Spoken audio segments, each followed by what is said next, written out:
My name is Nora Donovan, and the woman lying in that hospital bed once looked me in the eye and said I was never her daughter.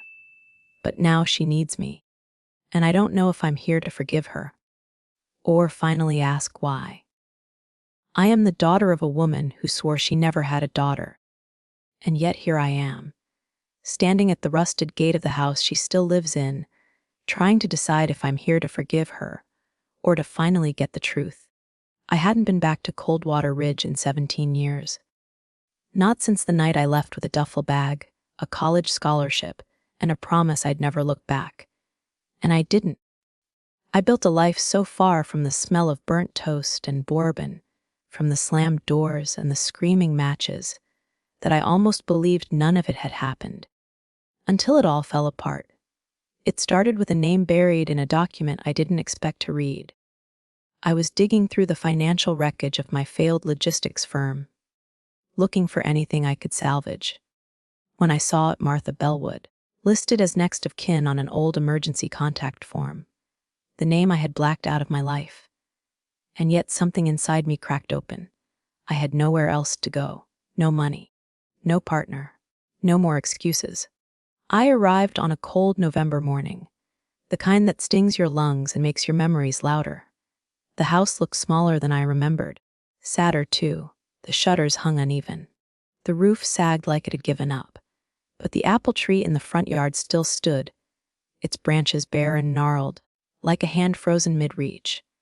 I parked the rental car by the front gate, sat there for 10 minutes, hands on the wheel, heart in my throat. I didn't even know if she'd recognize me, or if I wanted her to. Then the gate creaked. That same aching metal groan from my childhood, the one that always warned her I was sneaking out or coming back too late. I stepped onto the gravel path and saw a man, mid-30s, tall, calm, rolled sleeves, a dish towel in one hand, eyes the same color as storm clouds before rain. He opened the front door before I could even knock. "Can I help you?" he asked. I froze. "I'm looking for Martha Bellwood." His eyes flickered. Recognition, confusion? Maybe both? "She's here," he said. "But she's not well. I'm her daughter," I said. The words tasted like rust. He nodded slowly. "Come in." The house smelled different. Gone was the smoke, the old carpet stink, the rot of spilled drinks never cleaned. In its place, apples. Lavender. Floor polish, a hint of cinnamon. "Who are you?" I asked, still standing by the door like an intruder. He said, "I've been living here, taking care of Martha since her stroke 2 years ago." I stared at him. "Why you? You're not family." He hesitated. "No, but my father was, at least once. His name was Eli Monroe. He lived next door when we were kids." The name was a distant bell I didn't want to answer. "She was alone," he said simply. "Nobody else showed up." I swallowed hard. "Can I see her?" He nodded. "But don't expect too much." We walked down the narrow hallway, past old picture frames I didn't remember ever hanging. At the end, he opened a door. Inside, in a room that smelled of medicine and mint, lay a woman who used to be my mother. She looked smaller. Not weak exactly, just faded. Her left arm was limp, her eyes sharp but cloudy. She blinked at me. "Who are you?" I stepped closer. "It's me. It's Nora." She frowned. "My daughter left a long time ago," she said. "You're not her." And just like that, I remembered why I left. Caleb stepped forward. "She has good days and bad ones," he said gently. "This might be in between." I didn't cry. Not yet. Even when she turned her face to the wall and whispered, "Tell her to go. I don't want ghosts in this house." That first night, I didn't sleep. Caleb offered me the guest room upstairs. Said it hadn't been used in years, but he cleaned it, just in case. "In case of what?" I asked. He didn't answer, just nodded toward the stairs. I carried my suitcase up like it might fall apart in my hands, or maybe I would. The room was smaller than I remembered. Same floral wallpaper, peeling a little at the corners. Same dresser with the sticky drawer. But everything felt different. There was a photo on the desk. May, maybe 11 years old, grinning beside a man in a corduroy jacket. Daniel Bellwood, the man I was told was my father. The man who disappeared before I turned 15. I lay in bed staring at the ceiling for hours, trying to reconcile the girl in the photo with the woman in the house. The house felt alive in a strange way. Not haunted. Just listening, like it had been waiting for something. Or someone.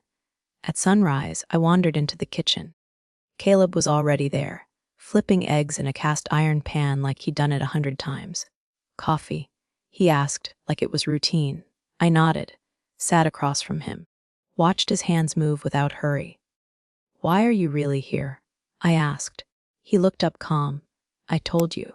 I'm taking care of her. But you don't have to. You could have walked away." He stirred his coffee slowly. "Maybe it's not about blood. Then what is it about?" He met my eyes. "Maybe promises." I didn't know what to do with that, so I said nothing. Then came her voice, faint, from the hallway. "Caleb." He stood, already moving. I followed. My heart beat louder than my footsteps. She was sitting up a little higher in bed, wrapped in a knit shawl, her eyes steadier. When she saw Caleb, her face softened. "Is there more of that tea?" she asked. "Of course," he said. Her eyes shifted. Saw me. Brows pulled tight again. "She's here," Caleb said gently. "Your daughter." "Nora." A beat, then. "I told you I don't have a daughter." I didn't flinch. "Not this time you did," I said quietly. "You had one. And you lost her." Her eyes met mine. There was something there. Grief, anger, regret, but no recognition. Caleb brought the tea, helped her sip. She didn't look at me again. That afternoon, I walked through the house like it was a museum of someone else's life. The living room, the bookshelf I used to hide behind, the floorboard that creaked when I tiptoed to the fridge at midnight, and then I saw them. On the mantel, photos, new ones. My mother, smiling faintly in a garden. Caleb holding a basket of apples beside her. The two of them sitting under the apple tree, leaves caught in her hair like old secrets. And one I didn't recognize, a black and white photo of my mother. Arm in arm with a man I'd never seen. Tall, sharp eyes, and something in his face that felt familiar. I didn't hear Caleb step in behind me. "That's my father," he said softly. "Ely Monroe." I turned to him. Why was he in her photos? Caleb looked at the picture for a long moment. They were close. "Before your father, before the chaos. How close?" He hesitated. "He loved her," he said finally. "I think she loved him too." I stared at the picture. At the younger version of the woman who now didn't know my name. She looked alive. I wasn't sure I'd ever seen her look like that in real life. "She never mentioned him," I whispered. "She wouldn't have," Caleb said. Back then, people didn't talk about the things that broke them. That night, I couldn't stay in the house. The air felt thick, like grief was trapped in the walls, whispering just beneath the paint. So I pulled on my coat, wrapped a scarf around my neck, and stepped out into the dark. The stars above Coldwater Ridge hadn't changed. Same constellations I used to trace with my fingers from the attic window, dreaming of anything that wasn't this. But now I was here, and the stars hadn't moved at all. I wandered to the old barn behind the house. The doors sagged, the roof was dented with time, but like everything else here, it was still standing. Inside, dust hovered in the beam of moonlight from a broken plank. I ran my fingers across a shelf, and then I felt it. A frame. It was a photo, faded, forgotten. Ely Monroe. Not beside my mother this time, but alone, holding a baby wrapped in a hospital blanket. My breath caught. There was no name on the back, no date. Just his eyes looking down at the child like it was made of light. I held the photo up to the moon. Something shifted in my chest. I slipped the frame into my coat and walked back toward the house quietly. Caleb didn't hear me come in. The floor creaked like it always had. But this time, I didn't mind. In the morning, Caleb took my mother out back for fresh air. I stayed behind, pacing the house, not looking for anything. At least, that's what I told myself. But I was chasing something, a thread, a crack in the surface. In the living room behind a row of outdated paperbacks, I found it. A thin wooden box. It didn't lock inside. Receipts, old cards, a few photos I didn't recognize, and at the bottom, one envelope. No stamp, no address. Just a name written in sharp, slanted letters, Martha. My fingers trembled as I unfolded it. The ink had bled slightly with time. The date April, 36 years ago. 1 month before I was born. I read the first line. Martha, I know you've made your choice. I won't try to change your mind. But I need you to know, no matter what happens, I'll never stop thinking of that child as mine. I stopped, then kept reading. Even if she carries another man's name, even if I'm not in her life, she's a piece of my soul. You are my first and only love. Ely, I froze. The words didn't just land, they collapsed something in me. I read it again and again. Each time they hit deeper. He believed I was his. I sat at the kitchen table for what felt like hours, the letter still in my hands when Caleb walked in. He paused when he saw me. You okay? I didn't look up, just held the page out. He read it. His jaw shifted, not in surprise, in memory. He wrote this the month I was born. I said quietly. He nodded. I found it a year ago, he admitted. Didn't know if I should tell you. You knew? I wondered, he said. But I didn't want to break something that was already fragile. I laughed, but it was hollow. Too late. The silence was heavy, but it wasn't empty. It was the kind of silence where something real begins. I stood outside her door with the letter still clutched in my hand. The hallway felt longer now. Every step echoed like I was walking toward a courtroom, not a bedroom. Inside, I could hear the soft whir of her bedside fan. Her breath slow, uneven, alive barely. I didn't knock. I opened the door gently and stepped in. She was awake, eyes open, cloudy, but focused. And for the first time since I came back, she said my name without hesitation. Nora. Just that, like she'd been waiting to say it for years. I sat beside her bed. The chair creaked under me. Old, tired wood. Like everything else in this house. I held up the letter. I need to ask you something. Her eyes followed the paper. She didn't pretend not to know it. You found it, she whispered. I nodded. Is it true?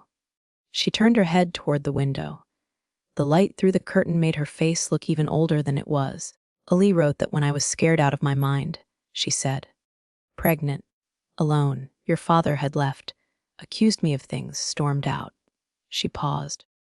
I didn't sleep with Eli after I married Daniel, she said. But before? Yes. She looked at me again. We were something. A long time ago? I watched her closely. You were in love. We were kids, she said. And kids believe love can fix anything. So Daniel is my father. She nodded. By blood? Yes, but not by much else. Her lips twitched in something like a bitter smile. He didn't know how to love anyone who needed him, especially not a daughter who reminded him he failed. The silence between us settled like dust. I looked at her. Not like the woman who screamed at me for every beats us, or who threw my suitcase down the stairs when I got my scholarship. I looked at her like someone trying, badly, quietly, to make peace. And Ely, I asked, what was he to me? She stared at the ceiling for a long time before answering. He was hope, she said. He came after Daniel left, offered to marry me, said he'd raise you as his own. And you said no. I couldn't take his pity. I couldn't let someone else fix a life I ruined. I stared at her. That's not pride. That's fear pretending to be control. She flinched, didn't deny it. You think I don't know that now? I looked down at her hand, so small, so frail. I reached out. She didn't pull away. I'm not here to punish you, I said. I wouldn't blame you if you did. I'm here because I need to understand who I am. She closed her eyes. For a moment, I thought she was asleep. Then, you're my daughter, she whispered. And you are not Caleb's sister? My breath hitched. You're sure? That much I know. But she wasn't finished. Her voice dropped. There's more. I waited. Ali's wife, Caleb's mother. She didn't die in her sleep. A cold ripple ran down my spine. What? She knew. She saw us talking once, and she knew there was still something there. I never touched him. Never. But she knew. She looked away. She left that night, drove in the snow. They said she slipped near the gorge. Are you saying? I don't know, she said. But people whispered. And I've carried that whisper every day since. I sat back in the chair, stunned. So many lives shattered. Because no one ever said what needed to be said. Because no one ever knew how to love loudly, openly, bravely. She turned back to me. Don't be like me, Nora. Her voice was fragile but sharp. If you love someone, tell them. If you want forgiveness, ask for it. Don't wait until your hands can't hold the pen. And just like that, I began to forgive her. Not all at once. Not completely, but enough to stay. 2 days later, I helped my mother into the car. Her coat was too big. Her bones too small. She didn't protest the trip to the rehab center, just outside Maple Run. Didn't argue about the bag I packed, or the cardigan I tucked in beside her glasses. She just looked out the window and said, "If there's tea, I'll be fine." It wasn't surrender, it was acceptance. And maybe that was enough. The road into town curled through gold-tipped trees, the last breath of autumn before snow. Martha sat in the back seat, watching the hills roll past, her hands folded, her mouth quiet. Caleb drove. I watched the way the light touched his face, the steady way his fingers moved the wheel, like even the potholes deserved grace. At the center, a nurse met us with practiced warmth, the kind that says, "We've done this before. You're not alone." We helped her settle into a modest room with a window that overlooked a stand of birch trees. She folded her own sweaters into drawers with trembling hands.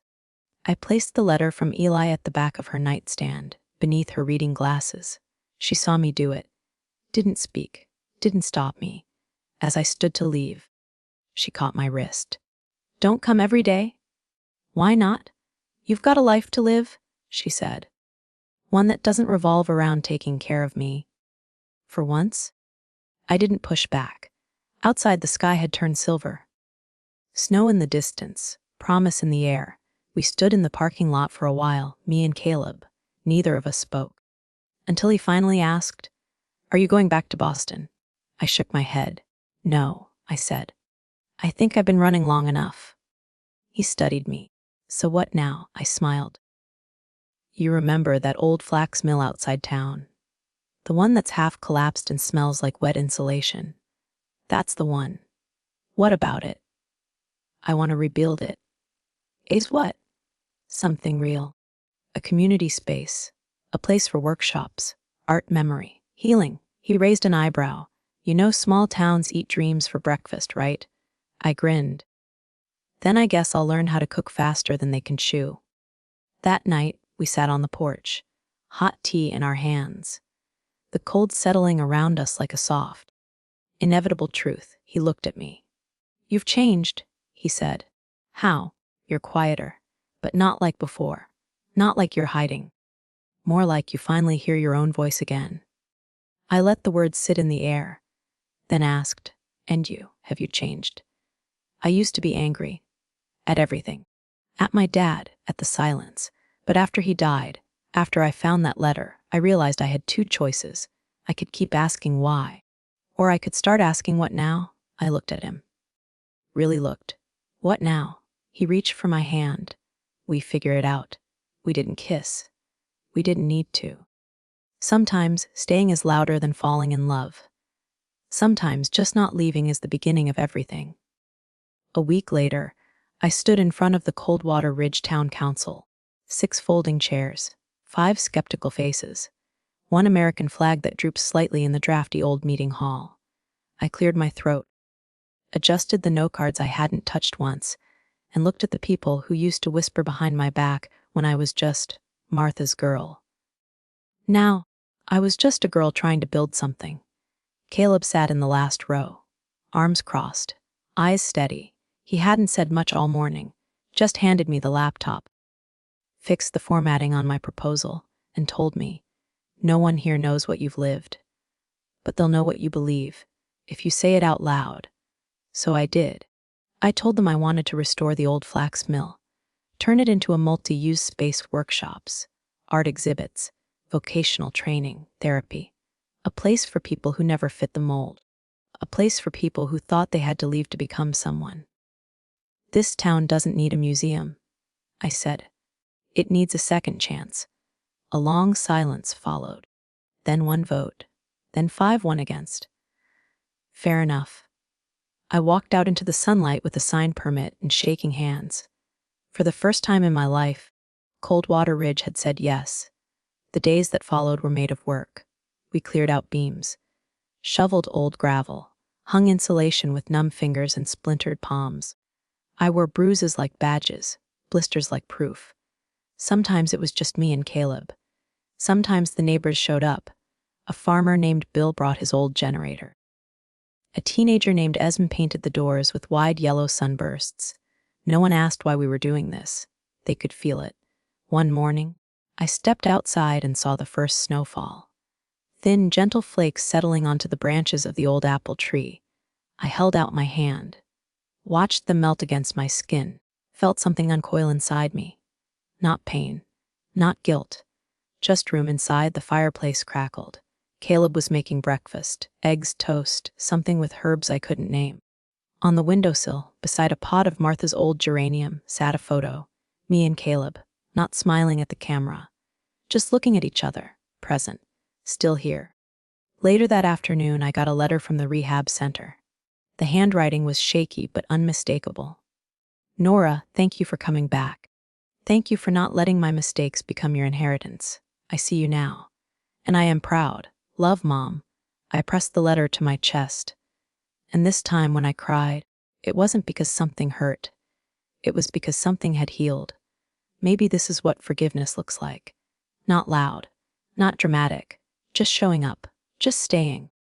Maybe love isn't always about beginning again. Maybe it's about choosing to end better. They say you can't go home again. And maybe that's true. If home means the version of the past where nothing hurt, no one left, and every word was said just right.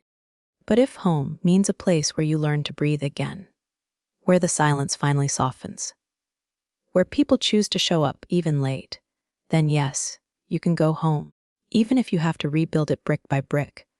My mother passed away in early spring, not in pain, not alone. I was there holding her hand. Her last words weren't dramatic. She just said, "It's quiet now." And I think she meant both inside her and around her. We buried her beneath the birch trees near the rehab center, the ones she liked to stare at through the window. Caleb stood beside me. After the service, we sat in the grass. Didn't say much, didn't need to. The flax mill opened 3 weeks later. We called it the Second Light. The name came from an old poem Martha once underlined in a book I almost threw away. The first light breaks you. The second light remakes you. We hosted an art exhibit on opening day. Kids ran through the halls. Someone played violin in the corner. People laughed in the same space where the walls used to echo with rot and rust. I stood by the door and watched. Not as a stranger, not as a daughter trying to prove she belonged, but as myself. He had told me a year ago that I'd come back to this town, to the house I swore I'd never see again, to the woman who said I didn't exist, and that I would stay. I would have laughed in your face.